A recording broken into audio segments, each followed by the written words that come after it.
Akkam ooltan? Naguma. Jarri dhadhee manaa gadi siyyaase.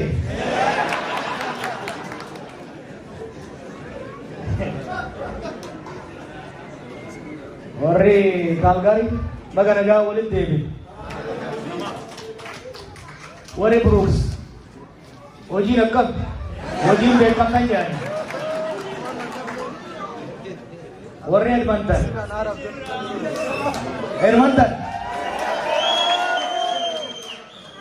Nan dhufa jeetiin ture warra Calgary kana shira taatee asin nan dhufu. Warri fagoo irraa dhufu tokko eessa? Warri jaarsi naannoo tokko. Saskaachuun fagoo miidhamtisu. Jaarsi lolutu jira.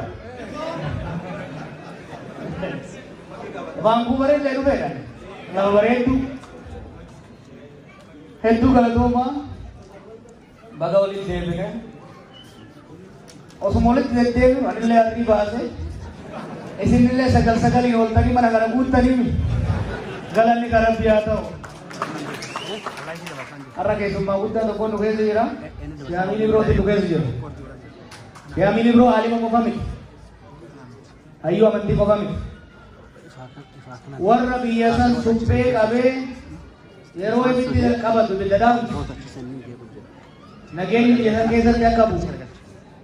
Hayyoonni amantii, abbootiin gadaa, manguddoonni biyyaa dhugaa yoo ka dubbannu taate warra televizyina irraa ol ba'u of jaju.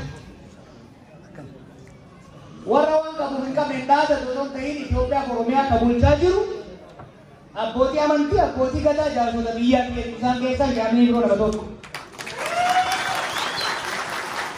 Yoo yaadattan Shaytaan wayyaanee tijaabbiileen uummata Soomaaleetiif Oromoo waliin naqanii dhiigni nama kumaatamaa gajige dhiiga san koorsine lagee qabde walitti suphine Oromoo Somaalee walitti fayyifne nagayaan akka waan waa takka hin ta'initti akka wal keessa jiraatan kan gochuu dandeenye gargaarsaaf tumsa aalimoota akka Yaamini biroo kana qabanneeti jechuu yeroo tokko harkaan adaaf.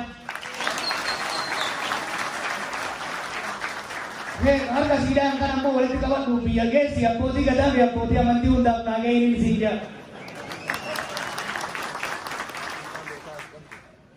Waggaa shan jaatu walitti baadhu taarraa kanaa wal fakkaatti.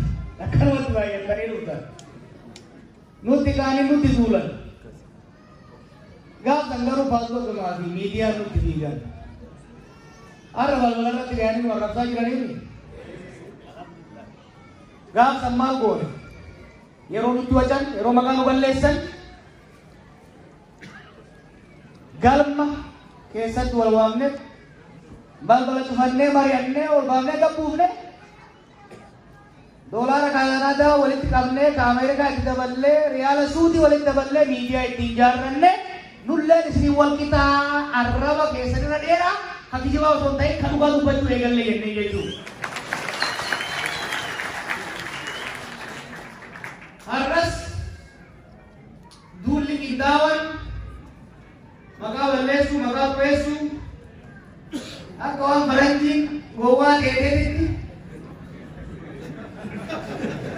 kijiba dhugaa fakkeessanii itti loofu deemuutuni waan biraatti miti. Ani isinitti himu jarri maqaa balleessuu kana hin jibbe. Ana wajji wal labeetta nagaa waliin qabna. Hedduu na jaalatanii hin jiru.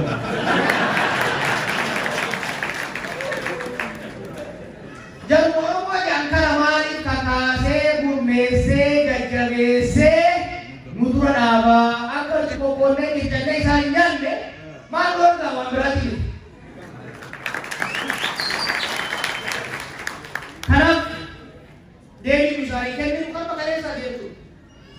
Akkanatti ol geenne Facebook irraa isaanii wal arrabsaa oolurra galma keessa teenye waa'ee isaanii moggatti dhiibne waa'ee teenya mari'anne tokkummaa teenya cimsanne injifannoo hanga ammaa arganne jajjabeeffanne Oromiyaa bineensa diinaa adamamu jiru sirbee jira beeku. Waraabee sana qeerransa lafa beekanii qeerransa biraa qabna waraabee ka'uuf deemaa jechuudha. Waraabee immoo afaan qabne hardaa teenya irratti foon keenya inni nyaatu foon nyaatee tumaa quba ganneen nyaatu jechuudha maka ta'uu qabu jechuudha. Kanaaf marsaa itti aanu kana keessatti duulli amma eegalle kun Oromiyaa afaan diinaatiin hambifame. Oromiyaa bilisummaa guutuullee itti argamsiisuu baanna. Haala tokko calaqqeen irratti fudhachuu eegalte tana injifannoo qabsoo hadhaawaan as hin geenye kan lafa qabsiisu jechuudha. Biqilaa bilisummaa, biqilaa Oromummaa gadi dhaabne kana bishaan jala obaafnee jirmi isaa cimee odaa guddaa akka nuuf ta'uu dandeessudha jechuudha. Kana gochuudhaaf filannoo itti aanu murteessaadha. Filannoo itti aanu keessatti baaqaaf callaan dhugaaf darti adda baati jechuudha.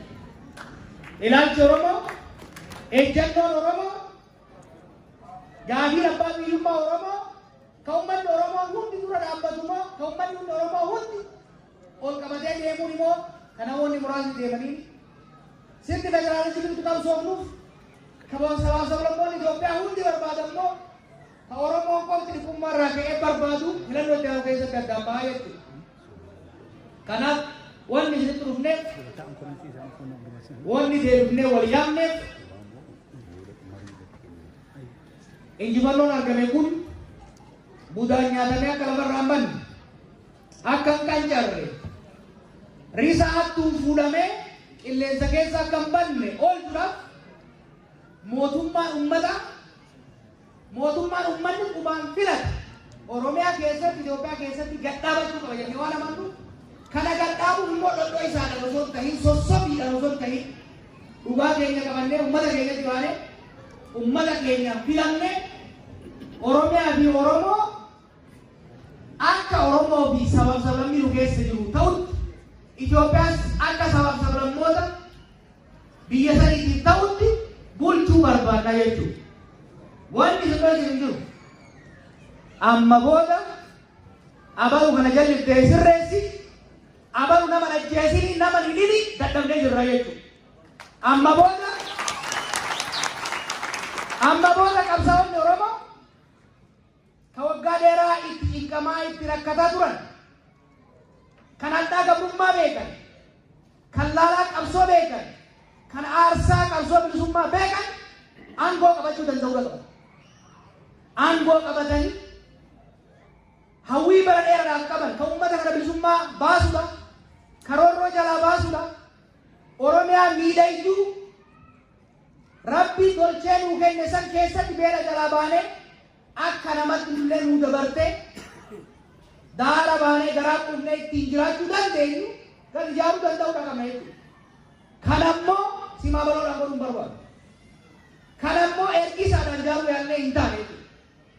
Kanaaf qabsaa'onni Oromoo hayyuun Oromoo hundi wal ta'ee filannoo itti aanu injifachuudhaaf qophiitti jira jechuudha. Injifatee heeraaf seera saba keenyaaf ta'u gadi ijaaree biyya bulchuudhaaf alternatiivii Oromoo proposal Oromoo naannoo sanii fi addunyaatti agarsiisuudhaaf hojjechuu qabaa hojjechaa jira jechuudha. Nagayaa waan more hin dhaabatu arrabni hin dhaabatu naannoo sanitti wallol hundi Oromiyaa irratti wallol bakka biraa irratti hundi akka nurratti wallolanii nuun hin lolle yoo barbaadu taate biyya keenya guutuutti dhuunfachuu qabna jechuudha. Dhuunfachuu qabna jechuudha. Biyya keenya kan godhamu dhuunfanne kana shakkina abbaan tokko waliin deebi'u Oromiyaa irratti amma booda kana shakkina. Waan takka jala fudhanne amma booda alagaan Oromiyaa hin bulchu dhaloota alagaa dhiisi jallaa keenyaan bulle jaaruu hin deemee. Lammaffaa amma booda uummanni Oromoo abbaa irree jallaa ofiitti dhiitamuu kana beekuun barbaachisaadha jechuudha. Kanaaf sirna dimokiraasii sirna gadaa deemnee gadi ijaaruudha. Uummanni keenya ol danda'ee ollaa wajjin nagadatee akka jiraatu gochuudhaaf gara filannootti deemaa jechuudha. Filannoo kana keessatti akkuma reefu hin jee filannoo lama qofa jiraata jechuudha. Wama lama qofa bakkee baay'ee miti. Takko lama qofa jechuudha. Allicha maaliif diimaa qofa jiraata. Kunis maal?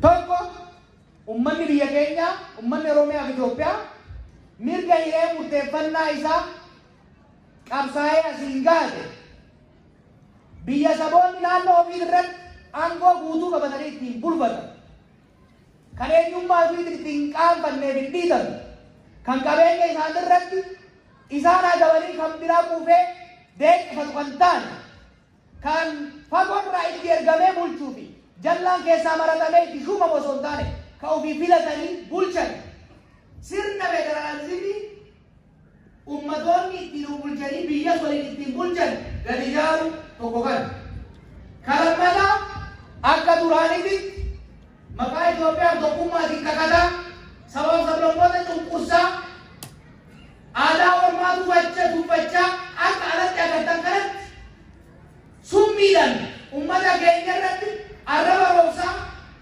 galanni hafee arraba roobsaa qabeenya keenya nyaatanii rabbiin galateeffachuu dhageessanii duratti harkisaa jiraachuun warra barbaadan jirtu jechuu filannoo kan jiru. Ummata ofii bulchuu barbaaduu fi warra ummata biraa bulchuu barbaadu jechuu filannoo. Filannoo kana keessatti kan filatu ummata beekaa jechuudha. Kanaaf amnaaf deemtu kana keessatti amna guddoo. Duulli akka nurra godhamaa ture. Yaaliin nu dhabamsiisuudhaaf gochuuf deeman kun waan biraatiin dhugaa waan qabnuuf dhugaa keenya ibsinee addunyaa waan agarsiifneef sammuu waan qabnuuf sammuu tanaan tarsiimoo baafnee wayyaanee isaa waggaa dhibba jalatti muruudhaaf qophaa'an irraa waan kaafneef